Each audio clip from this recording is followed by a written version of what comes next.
የዛሬውን ሁነት አስመልክተው ጠቅላይ ሚኒስትር አብይ አህመድ አንድ ያሰፈሩት መልእክት አለ። እሱን መልእክት እናድርሳችሁ። የኢትዮጵያ ሕዝብ አስደናቂም ታምረኛም ሕዝብ ነው ይላሉ ጠቅላይ ሚኒስትር አብይ አህመድ በማህበራዊ ትስስር ገጻቸው ባሰፈሩት መልእክት። ጠቅላይ ሚኒስትሩ ባሰፈሩት ጽሑፋቸው ሕዝባችን የዳበረ ባህል ሀገር ወዳድና የወል መሻቱን መጠበቅ የሚያስችል ሕዝብ መሆኑን በዘንድሮ ምርጫ ዳግም ለዓለም አሳይቷል ሲሉ ነው የገለጹት።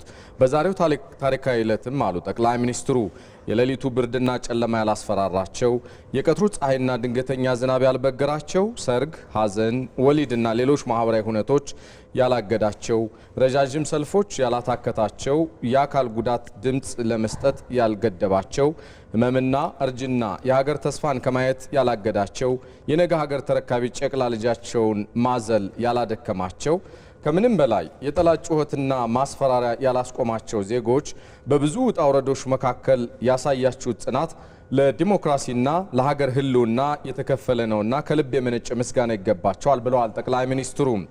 ይህንን ህዝብ ማገልገል መታደል ነውና ተመራጮች ያከበራችሁን አክብራችሁ ለዲሞክራሲ ስርዓት ዋጋ የተከፈለውን ይህንን ህዝብ በንጽህና ለማገልገል ያብቃችሁ ሲሉ የኢፌዴሪ ጠቅላይ ሚኒስትር አብይ አህመድ መልእክታቸውን አስተላልፈዋል።